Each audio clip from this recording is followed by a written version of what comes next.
நீ எவ்வளவு நாள் தாங்கி வந்த துயரம், ஒன்னும் சொல்லாம லட்சுமி மாதிரி இருந்த வேதனை, இனிமேல் உன்னை தொட்டே பார்க்காது. கேளு பிள்ளையே, இது உன் கஷ்டம் முடியும் காலம். உன் வாழ்க்கை மேலே ஏறும் காலம். உன் பெயர் உயரம் காணும் காலம். நீ நம்பிக்கையை பிடிச்சுக்கிட்டு முன்னாடி நடந்தா நீயே எதிர்பார்க்காத நல்ல மாற்றங்கள் ஒன்று பின் ஒன்றா உன் வீடு. யாராலுமே உன்னை தடுக்க முடியாது.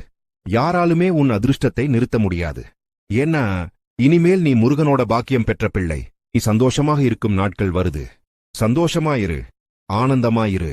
முருகன் உன்னை பிடிச்ச கைவிட்டுதான் போக மாட்டான். நீ எவ்வளவு நாள் தாங்கி வந்த துயரம், ஒன்னும் சொல்லாம லட்சுமி மாதிரி இருந்த வேதனை, இனிமேல் உன்னை தொட்டே பார்க்காது. கேளு பிள்ளையே, இது உன் கஷ்டம் முடியும் காலம். உன் வாழ்க்கை மேலே ஏறும் காலம். உன் பெயர் உயரம் காணும் காலம். நீ நம்பிக்கையை பிடிச்சுக்கிட்டு முன்னாடி நடந்தா நீயே எதிர்பார்க்காத நல்ல மாற்றங்கள் ஒன்று பின் ஒன்றா உன் வீடு. யாராலுமே உன்னை தடுக்க முடியாது.